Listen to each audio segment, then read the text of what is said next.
দর্শক, আমরা এই মুহূর্তে উপস্থিত রয়েছি ময়মনসিংহ ১১ ভালুকা আসনের যিনি বিএনপির মনোনীত প্রার্থী রয়েছেন ওনার কার্যালয়ে।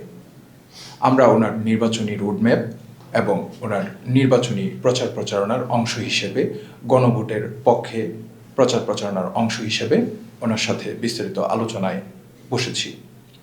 আসসালামু আলাইকুম। ঢাকা ডিজিট টিমের পক্ষ থেকে আপনাকে আন্তরিক শুভেচ্ছা ও অভিনন্দন। কেমন আছেন? আলহামদুলিল্লাহ। আমরা জানতে চাচ্ছি আপনার কাছে ময়মনসিংহ ১১ ভালুকা আসনের যে বিএনপির যে মনোনয়ন সেটা আপনি ইতিমধ্যে পেয়েছেন।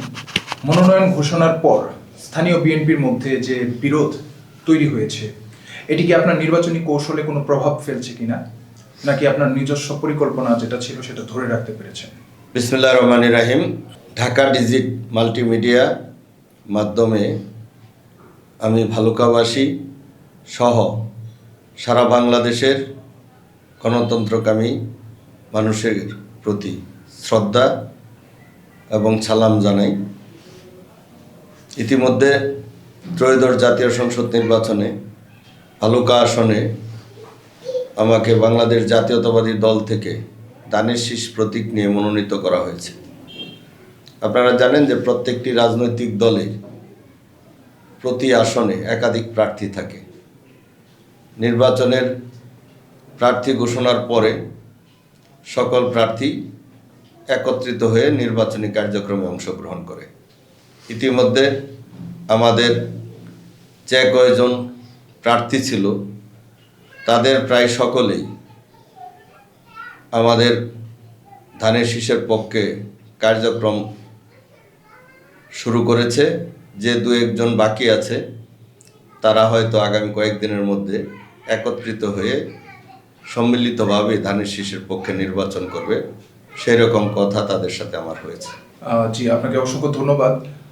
আমি আরেকটা বিষয় একটু জানতে চাচ্ছি, যেহেতু এটা ভালুকাবাসীর নির্বাচন এবং ভালুকার জনগণের নির্বাচন এবং সারা দেশে জাতীয় নির্বাচন অনুষ্ঠিত হচ্ছে, সেই ক্ষেত্রে ভালুকাবাসীর সকল স্তরের জনগণের কাছে আপনার এই মুহূর্তে যে গ্রহণযোগ্যতা এবং জনপ্রিয়তা সেই বিষয়টা আপনি কেমন লক্ষ্য করছেন?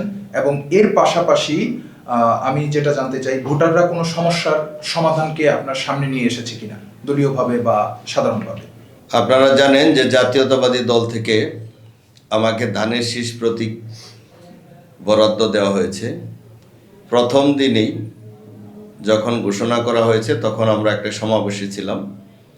আমি সেই সমাবেশে আমার প্রথম বক্তব্যে আমি মহান সৃষ্টিকর্তার প্রতি কৃতজ্ঞতা জানিয়ে আমাদের দলের নেত্রী দেশনেত্রী বেগম খালেদা জিয়া, বিএনপির তৎকালীন ভারপ্রাপ্ত চেয়ারম্যান বর্তমান চেয়ারম্যান জনাব তারেক রহমান, স্থায়ী কমিটি, নির্বাহী কমিটি, জেলা কমিটি, ভালুকার সকল বিএনপি অঙ্গ সংগঠনের নেতৃবৃন্দর প্রতি আমি কৃতজ্ঞতা জানিয়ে আমি সবার উদ্দেশ্যে একটি দাবি করেছিলাম যে জাতীয়তাবাদী দল থেকে আমাকে মনোনীত করা হয়েছে, আমি নির্বাচনে অংশগ্রহণ করব, কিন্তু আমাকে সকল রাজনৈতিক দলের সাথে মত বিনিময় করার, সকল রাজনৈতিক দলের মানুষকে আমার নির্বাচনে অংশগ্রহণ করার আমি উদ্যোগ গ্রহণ করব। সেই ক্ষেত্রে আমার দলের নেতাকর্মী, আমার দলের স্থানীয় পর্যায়ের নেতাকর্মী তারা যাতে আমাকে সহযোগিতা করেন। জি, আপনাকে ধন্যবাদ। আমি আরেকটা বিষয় এই প্রশ্নটার সাথে যোগ করতে চাই।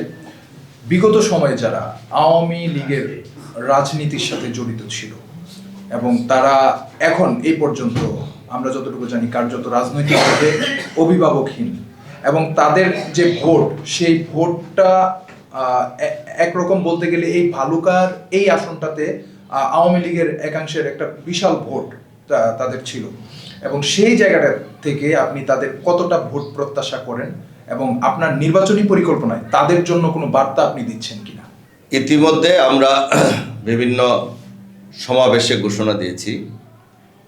আপনারা জানেন যে আমাদের নেতা বিএনপির বর্তমান চেয়ারপারসন জনাব তারেক রহমান ঘোষণা দিয়েছেন শুধুমাত্র সুনির্দিষ্টভাবে যারা অপরাধী, যারা রাষ্ট্রীয় সম্পদ লুণ্ঠনকারী, মানুষের ভোট লুণ্ঠনকারী এবং স্বীকৃত সন্ত্রাসী, চাঁদাবাজ, তাদের বাদ দিয়ে সকলকে নিয়ে রাষ্ট্র পরিচালনার একটি উদ্যোগ গ্রহণ করবেন।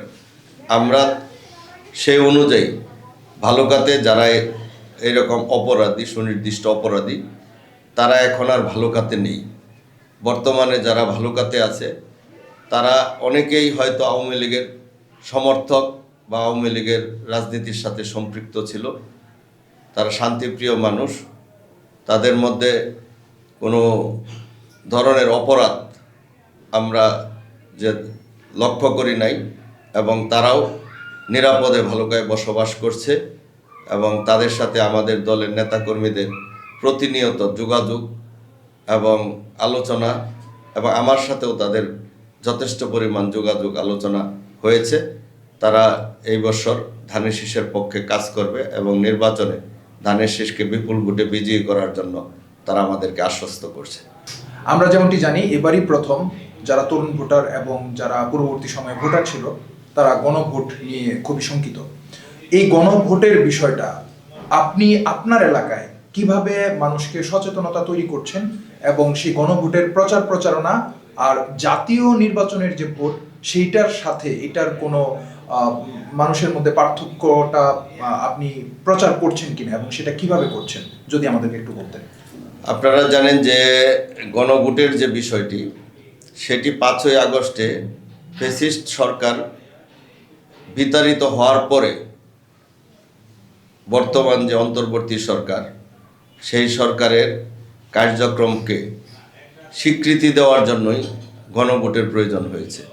যেহেতু জাতীয়তাবাদী দল দীর্ঘ 17 বছর রাজপথে এই ফ্যাসিস্ট সরকার বিরোধী আন্দোলন করেছে, এবং সর্বশেষ এক দফার দাবিতে ছাত্র সমাজ এবং জাতীয়তাবাদী দল একাত্মতা ঘোষণা করে 5ই আগস্টে এই সরকারকে বাংলাদেশ থেকে বিতাড়িত করেছে।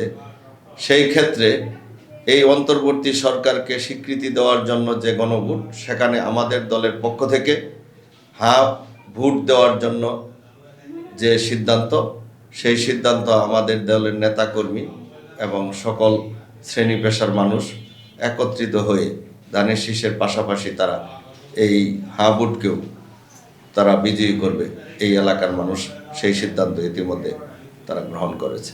জি, আপনার কাছে আমার সর্বশেষ যে প্রশ্নটি, সেটি হলো ভোটের দিন পর্যন্ত নির্বাচনকে সুষ্ঠু এবং জনমুখী রাখার জন্য এবং শান্তিপূর্ণভাবে মানুষ নির্বাচনে অংশগ্রহণ করার জন্য আপনার প্রস্তুতি কি, এবং এই ধরনের প্রস্তুতি আপনার দলের অংশগ্রহণ কেমন দেখছেন?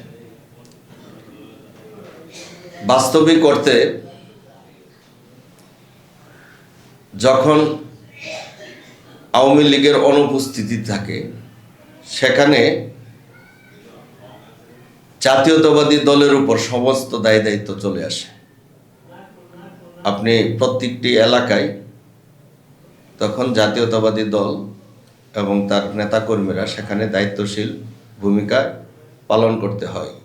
কারণ আমাদের যে আইন শৃঙ্খলা আছে, যে প্রশাসন আছে, তাদের কার্যক্রম যদি পরিপক্কভাবে সুষ্ঠুভাবে পরিচালনা করতে হয়, সেখানে জাতীয়তাবাদী দল তাদেরকে সহযোগিতা করতে হয়। আমরা ভালুকাতে সকল রাজনৈতিক দলের কর্মকাণ্ড, এমনকি প্রশাসনের কর্মকাণ্ড যাতে সুষ্ঠু সুন্দরভাবে পরিচালিত করতে পারে, আমরা সার্বক্ষণিক তাদেরকে সেই সহযোগিতা দিয়ে যাচ্ছি, এবং তারা যখন যেখানে যেভাবে চাচ্ছে সেভাবেই তাদেরকে আমরা সহযোগিতা দিচ্ছি।